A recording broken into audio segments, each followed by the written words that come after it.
ఈవీఎంలో ఫలితాలు నిక్షిప్తమయ్యాక ఊహాగానాలతో లాభమేంటి అని వైఎస్ఆర్సీపీ ప్రధాన కార్యదర్శి సజ్జల రామకృష్ణారెడ్డి ప్రశ్నించారు. మంగళవారమైన తాడేపల్లిలోని వైఎస్ఆర్సీపీ కేంద్ర కార్యాలయంలో మీడియా సమావేశంలో మాట్లాడుతూ పోస్టల్ బ్యాలెట్లో ఓట్లు తమకే పడ్డాయని టీడీపీ ప్రచారం చేసుకుంటోందన్నారు. జరిగింది 7 ఫేజెస్. వాళ్ళకి అక్కడ నార్త్లో ఏదో ఇదవుతుందనేది ఊహాగానాలు నడుస్తున్న నేపథ్యంలో మాకు సౌత్లో బ్యాలెన్స్ అవుతుందని చెప్పుకోవడానికి లేదా అక్కడ ఓటర్లను ఇంప్రెస్ చేయడానికి ఆ ప్రచారం చేసుకుంటున్నారేమో నాకు తెలియదు. కానీ ఎందుకంటే బ్యాలెట్ బాక్స్లో ఈవీఎంలో అన్ని నిక్షిప్తమైనాక ఇంకా దాని గురించి ఊహాగానాలతో ఇప్పుడు అవసరమేముంది. ఆయన ఆ మాట అంటున్నాడంటే బహుశా ఈ 3 ఫేజుల మీద దాని ఇంపాక్ట్ ఇన్ఫ్లుయెన్స్ ఉంటుందని ఆయన కానీ ప్రధాని కానీ అనుకుంటుండొచ్చు, లేదా ఆ పార్టీ నాయకులు అనుకోవచ్చు. కూటమిలో ఉన్నారు కాబట్టి ఇక్కడ మేము వస్తాము, ఇక్కడ ఇన్ని సీట్లు వస్తున్నాయంటే మిగిలిన చోట్ల ఓటర్ కూడా ఎలాగో వీళ్ళే గెలుస్తారు, బీజేపీ కూటమి వస్తుంది, ఎన్డీఏ కూటమి వస్తుందని అనుకుని అక్కడ కూడా ఓట్లు వేస్తారని వాళ్ళ ఆశ కావచ్చు. ఆ బ్యాలెట్ అనేది ఉంటే చాలు, మిగిలిన ఏది అక్కర్లేదంటూ కూడా ఈ మధ్య రిప్రజెంటేషన్ ఇచ్చినట్టున్నారు ఆ ఆశతో. కానీ అది చల్లదు. యాక్చువల్ 19 అట్లా చూసుకుంటే నాకు గుర్తుండి మా గుంటూరులోనే 6,000 7,000 postal ballot out right cover మీద నంబర్ లేదని రిజెక్ట్ చేసినట్టు నాకు గుర్తు, సీరియల్ నెంబర్ లేదని. అట్లా కూడా చేశారు. ఈసారి ఏమో ఏది వద్దని వాళ్ళే అడుగుతున్నారు. ఈసీఐ ఏ గైడ్ లైన్స్ ఇచ్చినా దేశం అంతా ఎట్టుంటే అట్లా ఫాలో అయితే సరిపోతుంది. మాకైతే దాని మీద ఎలాంటి ప్రత్యేకమైన కోరిక లేదు. అయితే దేశం అంతా ఉన్నది ఇక్కడ ఫాలో కమ్మంటున్నాం. ఇక్కడ ఏదో వేరే డిఫరెంట్గా ఉన్నది, దాని మీద రిప్రజెంటేషన్ కూడా ఇచ్చాం. అది ఎందుకంటే that కాంట్రావిన్స్ the spirit of ECI ఇచ్చిన దాన్ని, కాబట్టి దాన్ని తీసేయమని అడిగాము. అట్లా చేయకుండా ఉంటే బాగుండేది. మరి ఎందుకు చేశారో వాళ్ళే ఈసీఐ చెప్పాలి.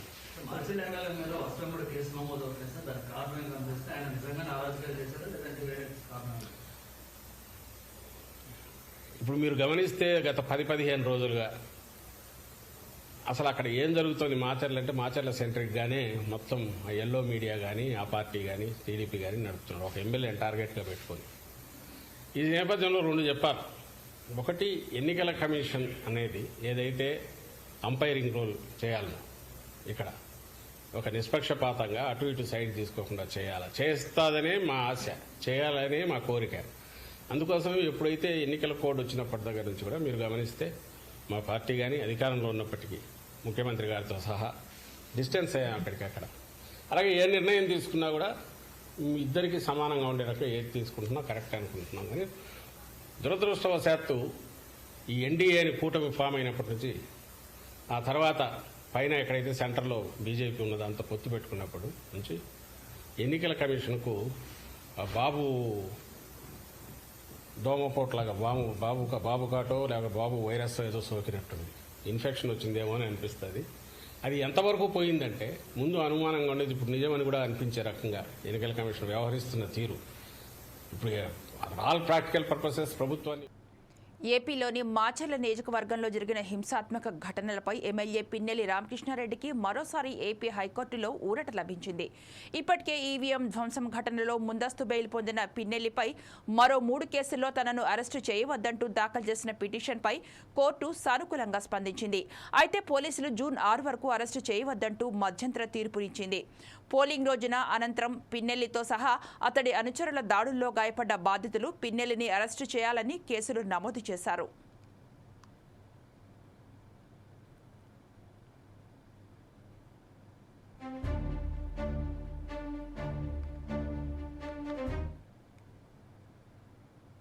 ఎన్నికల కమిషన్ మార్గదర్శకాలకు అనుగుణంగా సార్వత్రిక ఎన్నికల ఓట్ల లెక్కింపు కోసం పకడ్బందీ ఏర్పాట్లు చేయాలని సంబంధిత అధికారులను ఏలూరు ఎన్నికల అధికారి జిల్లా కలెక్టర్ వే ప్రసన్న వెంకటేష్ ఆరోపించారు.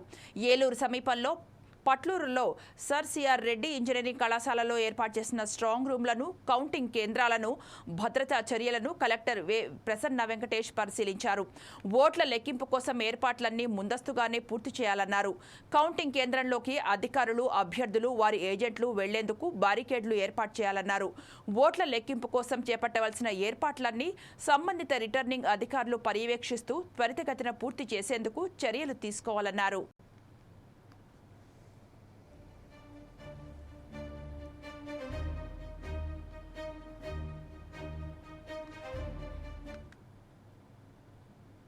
పశ్చిమ గోదావరి జిల్లా తాడేపల్లిగూడెం ఫతేపూర్ ఉత్తరప్రదేశ్కు చెందిన శివకరణ్ సింగ్ కాశ్మీర్ టు కన్యాకుమారి దేశం కోసం పాదయాత్ర చేపట్టారు. ఇందులో భాగంగా పాదయాత్ర తాడేపల్లిగూడానికి చేరుకుంది. ఆయన మాట్లాడుతూ దేశం సుభిక్షంగా ఉండాలని, హిందూ సనాతన ధర్మం వర్ధిల్లాలని, భారత సైన్యం బాగుండాలని, జీవనదులు పరిశుభ్రంగా ఉండాలని కోరుతూ జమ్మూ కాశ్మీర్ నుండి కన్యాకుమారి వరకు చెప్పులు లేకుండా పాదయాత్ర చేస్తున్నట్టు చెప్పారు. తన పాదయాత్రకు అడుగడుగునా ప్రజలు బ్రహ్మరథం పడుతున్నారని ఆయన తెలిపారు. శివకరణ్ జీ ఉత్తరప్రదేశ్ వారి సొంత ఊరు. వారు రెండోసారి భారత పర్యటన చేస్తూ ఉన్నారు. పర్యావరణాన్ని రక్షించడం కోసం, అలాగే ఆచరణాత్మకంగా పర్యావరణాన్ని మనం ఎలా కాపాడాలి అనేటువంటి విషయాల్ని అందరికీ అవగాహన చేయడం కోసం జమ్మూ కాశ్మీర్ నుంచి కన్యాకుమారి వరకు సుమారుగా ఇదంతా పర్యటన చేస్తున్నారు. మొత్తం ఆయన పర్యటన చేస్తున్న వివరాలన్నీ కలిపి 13,000 కిలోమీటర్లు పర్యటన చేస్తున్నారు. వారు చెప్పినటువంటి ఇక్కడ ఉన్నటువంటి వారందరికీ కూడా మొట్టమొదటిగా మీడియా మిత్రులందరికీ భారతదేశంలో దేశాన్ని కాపాడడానికి సైనికులు ఎలా అయితే వాళ్ళు జవాన్లు ఎలా అయితే ఉన్నారో, ఈ దేశంలో ఉన్నటువంటి ఈ భూభాగంలో ఉన్నటువంటి ఈ దేశంలో ఉన్నటువంటి ధర్మాన్ని కాపాడడానికి మీడియా మిత్రులు ఎలా ఉన్నారు అని వారు మీడియా వాళ్ళందరికీ కూడా చక్కటి సందేశాన్ని ఇస్తూ పర్యావరణాన్ని కాపాడడానికి, అలాగే పర్యావరణాన్ని అందరం కూడా ఆచరణాత్మకంగా దాన్ని రక్షించడానికి నేను ఈ పర్యటన యాత్ర చేస్తూ ఉన్నాను. భారతీయ సంస్కృతి విలువలు పెరగడం కోసం గాను, అలాగే ప్రతి ఇంటి యందు గోమాతలు, దేవాలయాలు వీటిలన్నింటినీ కూడా సుభిష్టంగా ఉండడం కోసం గాను, సుభిక్షంగా ఉండడం కోసం గాను ఈ పర్యటన చేస్తూ ఉన్నాను అని స్వామివారు తెలపడం జరిగింది. అలాగే వారు చేస్తున్నటువంటి ఈ పర్యటన ఏదైతే ఉందో, ఈ పర్యటనలో ప్రతి వాళ్ళకి ఆయన చెప్పేటువంటి సూచన ఏమిటంటే, ఏదైనా ఈ బిల్వపత్రాలు, అలాగే ఉసిరి ఇలాంటి వాటిని ఎక్కువగా ఉపయోగిస్తూ వాళ్ళు ప్రకృతితో జీవనం గడపడానికి ఎక్కువ అవకాశాన్ని తీసుకోండి, ప్రకృతితో జీవడానికి ఎక్కువ గడపడానికి ఎక్కువ శ్రమ పడండి అనేటువంటి విషయాన్ని వాళ్ళందరికీ కూడా సూచిస్తూ ఉన్నారు. साथ ही यह सूचना कि जो भी हमारे मीडिया पत्रकार बंधु हैं, आरएनआई रजिस्ट्रेशन धारक हैं, उनके साथ बर्बरता गगनगी भंग की जाए, उनका सम्मान किया जाए। वो भी एक सैनिक की भांति समाज में सेवा करके आपको प्रत्येक नीचे स्तर की आवाज को गतिविधियों से अवगत कराते हैं। अगर कहीं इनके हाथों गलत पाया जाता है तो एक उच्च स्तर की जांच करवाई जाए, ना कि चंद लफ्जों को सुनकर इनको परेशान किया जाए। पत्रकार हमारा एक सम्मान का हकदार है, ना कि आपके अपमान का। साथ ही जिनके लिए आज हम चैन की ఉమ్మడి తూర్పు గోదావరి జిల్లా కాకినాడ జిల్లాలో తెలుగుదేశం పార్టీ వ్యవస్థాపకులు మాజీ ముఖ్యమంత్రి స్వర్గీయ నందమూరి తారక రామారావు 101వ జయంతి వేడుకలను టీడీపీ జనసేన నేతలు వైభవంగా చేశారు. ఎన్టీఆర్ చిత్రపటానికి పూలమాలలు వేసి నివాళులర్పించారు. భారీ కేక్ కట్ చేసి పంచుకున్నారు.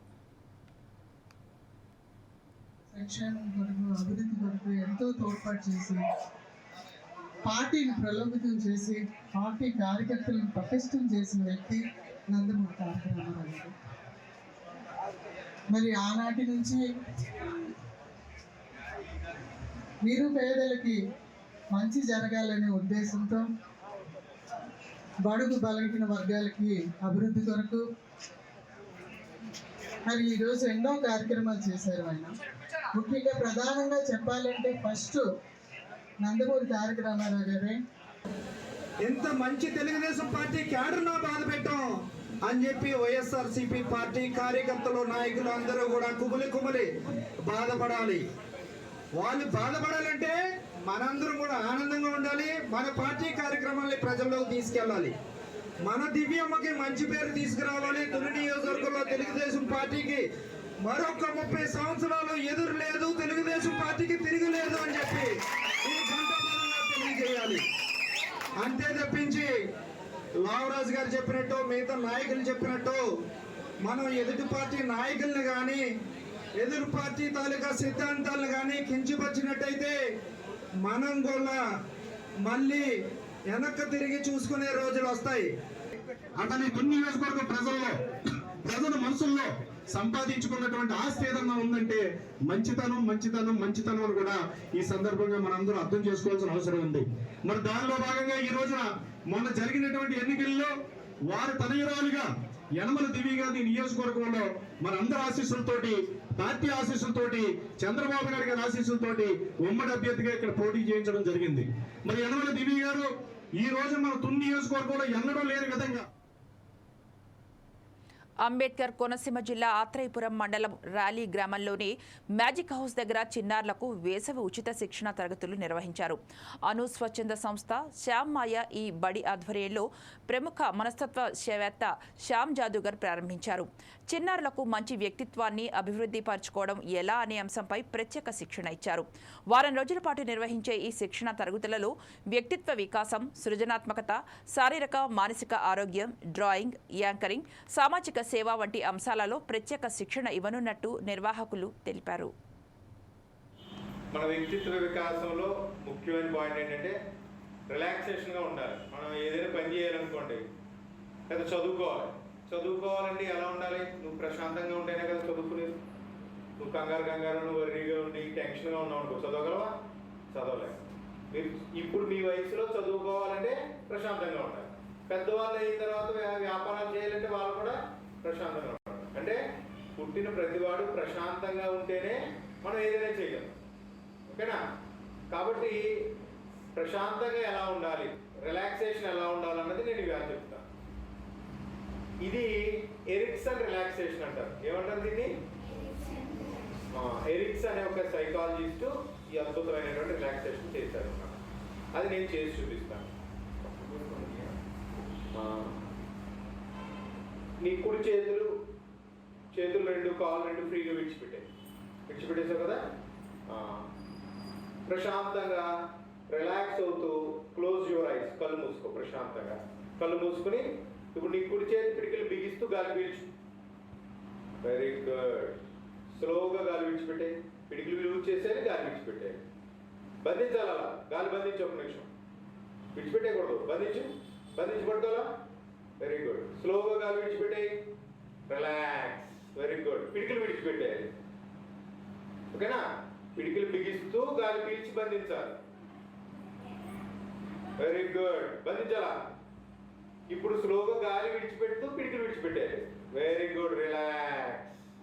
అదేవిధంగా ఎడమ చేయి. Very good. స్లోగా గాలి విడిచిపెడుతూ పిడికిలు విడిచిపెట్టే. కామారెడ్డి జిల్లా నాగిరెడ్డిపేట మండలం గోపాల్పేటలో నీటి కటకట నెలకొంది. కాలనీ వాసులకు గత 3-4 రోజుల నుంచి మంచినీళ్లు సరఫరా చేయడం లేదంటూ జనాలు ఆవేదన వ్యక్తం చేస్తున్నారు. ఫిర్యాదు చేసినా అధికారులు పట్టించుకోవడం లేదని రోడ్డుపై ధర్నా చేశారు.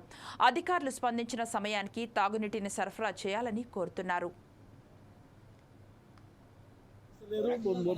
ఒక్క బొట్టు నీళ్ళు అసలు లేవు. బాగా ఇబ్బంది అవుతుంది మాకు. ఒక్క మోటార్ కూడా నడసలు సరిగా నీళ్ళు అసలు ఎంత బాధ అవుతుంది. ఇప్పుడు ఎండాకాలం ఇది.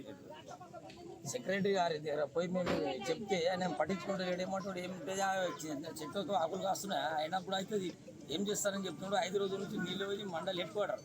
నీళ్ళకు బాయిలు లేవు, కుంటలు లేవు, బోర్లు లేవు. మా పరిస్థితి తాళం చేసినట్లేదు. 3 రోజుల నుంచి తాళాలు లేవు. అందుకోరానికి సెక్రటరీ ఏమో ఉంటా మాట్లాడుతున్నాడు. మాకు ఏమంటే చేస్తాం పో, మీరు ధర చేయరు, ఎంతమంది చేస్తారు? 100 మంది చేస్తారా, 1000 మంది చేస్తారా, ఏం చేస్తారా మీరు అని మొత్తం ఎట్లంటే ఒక అన్పడలేక మాట్లాడుతున్నాడు అట్లా. అందుకోరానికి మాకు ఏమిటిదంటే నీళ్ళకు బాగా ఇబ్బంది అవుతుంది. మండలు ఉన్నది, మండలేడు కూడా నీళ్ళు, చెరువులు లేవు, కుంటలు లేవు, బాయిలు లేవు. కాబట్టి ఆయన మీద చర్య తీసుకోవాలి. సెక్రటరీ మీద మాకు మంచిగా నీళ్ళ చెట్టు పని చేయాలి. మాకు కావాల్సింది నీరు. అది మా విన్నపం. అది ఇబ్బంది ఉన్నది. బోర్డింగ్ లేవు, బాయిలు లేవు, ఏం లేవు. మాకు దానా చేద్దామన్నా, వంట చేసుకుందామన్నా కానీ మస్తు ఇబ్బంది అవుతుంది. మేము ఎట్లా చేయాలి? మరి సెక్రటరీ చెప్తే సెక్రటరీ వస్తలేడు, ఏం చేస్తలేడు. సర్పంచ్ నేనేం చేసుకోవాలి? సర్పంచ్ అడిగితే నేనేం చేయాలి? నాతోటి ఏం కాదంటున్నాడు. మరి కృష్ణా జిల్లా అవనిగడ్డ నియోజకవర్గంలో టీడీపీ పార్టీ కార్యాలయంలో ఎన్టీఆర్ జయంతోత్సవాలు చేశారు. ఆయనకు పూలమాలలు వేసి నివాళులర్పించారు. కేక్ కట్ చేసి ఆయన చిత్రపటానికి పాలాభిషేకం చేశారు. సమాజంలోని అన్ని వర్గాలకు రాజకీయ ప్రాతినిధ్యం ఉండాల్సిందే అంటూ బడుగు బలహీన వర్గాలకు, యువతకు, ఉన్నత విద్యావంతులకు అప్పటికి రాజకీయ ప్రాతినిధ్యం అనేదే చూడని కులాల వారికి సమాన అవకాశాలు కల్పించిన మహనీయుడు అన్న నందమూరి తారక రామారావు అని టీడీపీ నేతలు కొనియాడారు.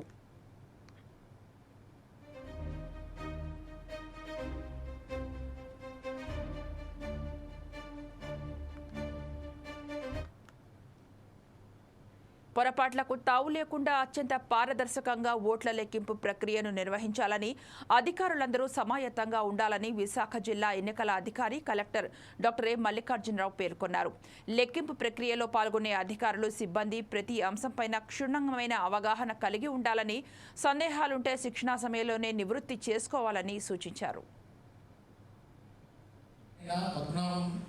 మండలంలో ఒక విలేజ్లో 245కి ఆర్టీఓ భాస్కర్ రెడ్డి ఆధ్వర్యంలో ఆధ్వర్యంలో జరిగిన ఎలక్షన్ కూడా అందరికీ ఓటు ఇచ్చామే తప్ప నుంచి నువ్వు వెళ్ళు అయిపోయిందని ఎక్కడైతే చెప్పలేదు. మనం ఇబ్బంది పడ్డామా కానీ వాళ్ళు ఇబ్బంది పెట్టలేదు. వాళ్ళు ఏది ఇబ్బంది పడ్డారో ఎక్కువసేపు వెయిట్ చేశామే అని బహుశా ఆ మాత్రం 5 ఏళ్ళలో ఒకరోజు వెయిట్ చేయమని అట్లా. సో అది వెయిట్ చేశారు. పెయిన్ అయినా ఆనందంతో వాళ్ళు నిలబడ్డారు. సో అది మాత్రం hats off and photos to every voter of the district. మీరు గమనిస్తే ఈసారి పోస్టల్ బ్యాలెట్ కాకుండానే జిల్లాలో 70.03% ఓటు నమోదైంది. పోస్టల్ బ్యాలెట్ కలుపుకుంటే 71.5 ఎంతో నమోదవుతాం. జస్ట్ విశాఖ టీడీపీ కార్యాలయంలో ఎన్టీఆర్ 101వ జయంతి వేడుకలు నిర్వహించారు. ఎన్టీఆర్ విగ్రహానికి పూలమాలలు వేసి పార్టీ శ్రేణులు నివాళులర్పించారు. గాజువాక ఎమ్మెల్యే అభ్యర్థి పల్లా శ్రీనివాస్, ఎమ్మెల్సీ వేపడ చిరంజీవిరావు ఈ కార్యక్రమంలో పాల్గొన్నారు. పౌరాణిక పాత్రలు అయితే ఆయన పోషించారు. భీముడు అంటే ఎన్టీఆర్ లాగే ఉంటారు, దుర్యోధనుడు అంటే ఎన్టీఆర్ లాగే ఉంటారు అని అంత అద్భుతంగా ఆయన పాత్రలు పోషించారు. ఇప్పటికీ ఎన్టీ రామారావు గారి పాత్రకి ప్రత్యామ్నాయం ఈరోజు ఆంధ్రప్రదేశ్లో లేదంటే అది ఎన్టీఆర్ యొక్క గొప్పతనం అనేది చెప్పాలి. ఇక రాజకీయాల్లోకి వచ్చేసరికి తెలుగు జాతి, తెలుగు ప్రజల ఆత్మ గౌరవము ఢిల్లీలో తాకట్టు పెడుతున్న వేళ తెలుగుదేశం పార్టీని ఏర్పాటు చేసి తెలుగు ప్రజల ఆత్మ గౌరవాన్ని కాపాడింది ఎన్టీ రామారావు గారు. అందుకే తెలుగు ప్రజలకు స్ఫూర్తి ఎన్టీఆర్ఏ, తెలుగు ప్రజల యొక్క కీర్తి ఎన్టీఆర్ఏ. ఎన్టీఆర్ తెలుగుదేశం పార్టీని స్థాపించి అతి కొద్ది కాలంలో 9 నెలల్లో, మనకు తెలుసు 9 నెలల్లో ఒక స్త్రీకి. ఖమ్మం జిల్లాలో పలు హోటళ్లలో ఫుడ్ సేఫ్టీ అధికారులు తనిఖీలు నిర్వహించారు. నగరంలోని ప్రముఖ హోటళ్లలో నాణ్యతా ప్రమాణాలు పాటించకపోవడం దారుణమన్నారు. ప్రజల ఆరోగ్యంతో హోటళ్ల యజమానులు చెలగాటమాడుతున్నారని ఆగ్రహించారు. గడువు తేదీ, బ్యాచ్ నెంబర్ లేని పలు ఆహార పదార్థాలను గుర్తించారు. మాంస పదార్థాలు నిల్వ ఉండడంపై సీరియస్ అయ్యారు. ఫ్రిడ్జ్లో నిల్వ ఉంచిన ఆహార పదార్థాలను బయటపడేశారు. ఫుడ్ కలర్స్ వాడిన పదార్థాలను సీజ్ చేశారు. నిబంధనలకు విరుద్ధంగా వంటగది నిర్వహణ, వాడిన ఆయిలే మళ్లీ వాడటం, ఆహార పదార్థాల నిల్వ చేస్తుండటంపై హోటల్ లైసెన్స్ ఎందుకు రద్దు చేయకూడదు సమాధానం ఇవ్వాలని హోటల్ నిర్వాహకులకు అధికారులు నోటీసులు జారీ చేశారు.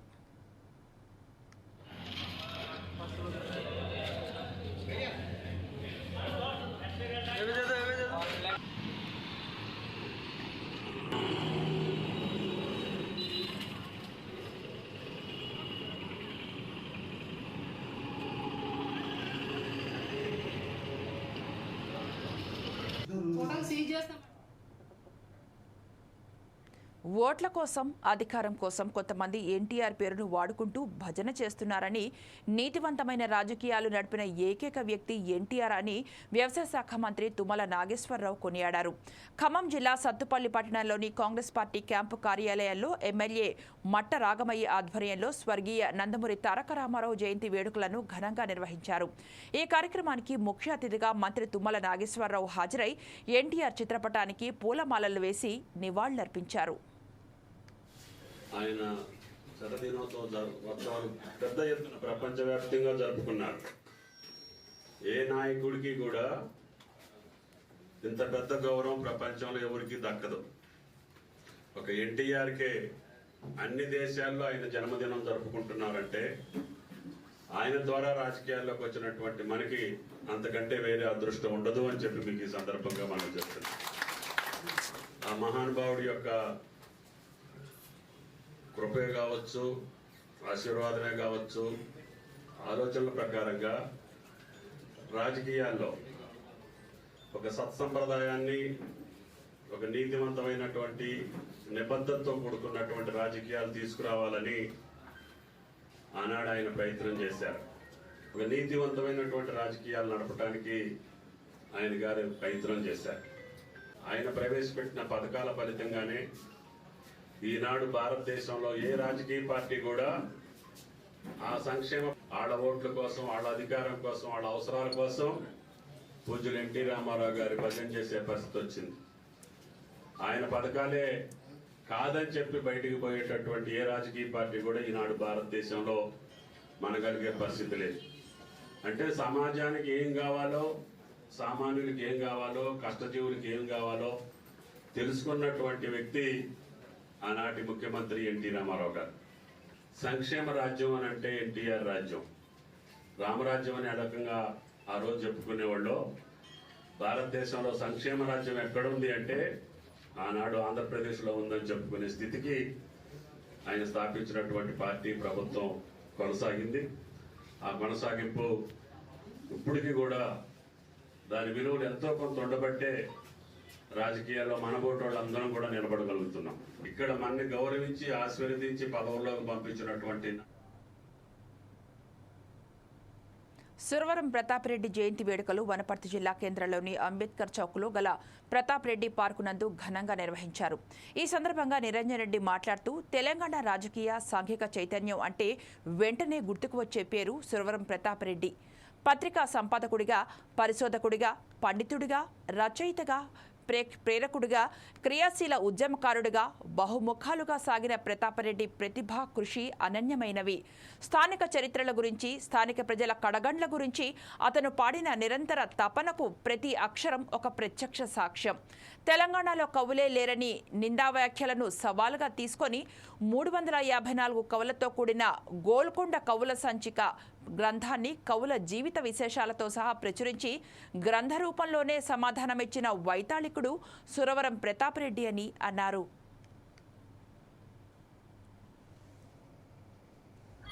వారి 125, 126 జన్మదినాల సందర్భంగా చాలా పెద్ద ఎత్తున వారి జన్మదిన వేడుకలను రాష్ట్ర ప్రభుత్వం నిర్వహించడం జరిగింది. సురవరం ప్రతాప్ రెడ్డి గారు తెలంగాణ నేల మీద మొలిచినటువంటి ఒక పొద్దు. వారి యొక్క సుమారు 40-42 సంవత్సరాల సుదీర్ఘమైనటువంటి వారి యొక్క సాహిత్య, సాంస్కృతిక, రాజకీయ, పత్రికాపరమైనటువంటి సేవలు ఒక మాటలో చెప్పాలంటే బహుముఖీనమైనటువంటి ఈ రంగము ఆ రంగం అనేటువంటిది లేకుండా, ఈ వర్గము ఆ వర్గం అనేది లేకుండా ఈ సమాజానికి సంబంధించి సంపూర్ణ ఆకళింపు చేసుకున్నటువంటి ఒక మహోన్నతమైనటువంటి విజ్ఞాన ఖని సురవరం ప్రతాప్ రెడ్డి గారు. చాలా చైతన్యాన్ని ఆయన సమాజంలో రగులు కోల్పినాడు. దురదృష్టవశాత్తు ఆయన కేవలం 13 మాసాలు మాత్రమే శాసనసభ్యుడిగా ఉన్నాడు. అది వనపర్తి నుంచి 1952 తొలి సాధారణ ఎన్నికలలో ఆయన ఎమ్మెల్యేగా గెలిచినారు.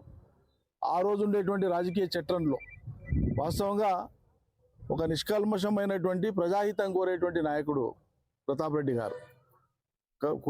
కుళ్ళు, కపటము, అదేవిధంగా రకరకాల భిన్నమైనటువంటి వేషాలు వేసేటువంటి రాజకీయం కాదు ఆయన వంటబట్టించుకున్నది. విపులంగా చాలా విశదీకరించి, చాలా పరిశోధించి 3 అమూల్యమైనటువంటి గ్రంథాలను నేను ప్రయత్నం చేసి తీసుకొని వచ్చిన నాతో పాటు ఉండేటువంటి కొంతమంది మిత్రుల యొక్క సంపూర్ణ సహకారంతో సురవరం అనంతపురం అర్బన్ టీడీపీ కార్యాలయంలో ఎన్టీఆర్ జయంతి వేడుకలు ఘనంగా నిర్వహించారు. ఎన్టీఆర్ విగ్రహానికి పూలమాలలు వేసి టీడీపీ నాయకులు ఘన నివాళులర్పించారు. ఎన్టీఆర్ సేవలను కొనియాడారు. ఎంతో మంది సామాన్యులను చట్టసభలకు తీసుకువెళ్లిన మహనీయుడు ఎన్టీఆర్ అని, ఆయన తీసుకొచ్చిన సంక్షేమ పథకాలు దేశానికే ఆదర్శంగా నిలిచాయన్నారు టీడీపీ నాయకులు. 101వ జయంతి సందర్భంగా ఈ కార్యక్రమం చేపట్టడం జరిగింది. ఇక్కడ అనంతపురం అర్బన్ తెలుగుదేశం పార్టీ ఆఫీస్లో అనంతపురం తెలుగుదేశం కార్యకర్తలందరూ పాల్గొని ఈ కార్యక్రమం జయప్రదం చేశారు. ఇది తెలుగుదేశం పార్టీ స్వర్గీయ నందమూరి తారక రామారావు గారు పేదలు, బడుగు, బలహీన వర్గాల కోసం ఏర్పాటు చేసిన పార్టీ. స్వర్గీయ నందమూరి తారక రామారావు గారు ఆధ్వర్యంలో రాజకీయము అంటే బడుగు బలహీన వర్గాలకు నేర్పించడం జరిగింది. అలాగే తెలుగు జాతి ఉనికి ప్రపంచంలో చాటి చెప్పడం జరిగింది. సిద్దిపేట జిల్లా దుబ్బాక పట్టణంలో జీలుగ విత్తనాల కోసం రైతులు బారులు తీరారు. పట్టణంలోని ఆగ్రోస్ దుకాణం ఎదుట ఉదయం 6 గంటల నుంచి లైన్లో నిలబడి ఇబ్బందులు ఎదుర్కొంటున్నారు. గత బీఆర్ఎస్ పాలనలో రైతులకు ఇలాంటి పరిస్థితి లేదని, జీలుగ విత్తనాలు ఎప్పుడు అవసరం ఉంటున్నా ఫెర్టిలైజర్ వ్యవసాయ కార్యాలయంలో వెంటనే లభించేవని కొందరు రైతులు అంటున్నారు. ఎరువులు, విత్తనాల కొరత మళ్లీ వచ్చిందని రాష్ట్ర ప్రభుత్వాన్ని విమర్శించారు. వర్షాకాలం ప్రారంభం కావడంతో జీలుగ విత్తనాలు వేసుకోవాలని వ్యవసాయ అధికారులు సూచిస్తున్నారని, ఇక్కడ విత్తనాలు మాత్రం రైతులకు సరిపడా లేవని ఆవేదన వ్యక్తం చేశారు.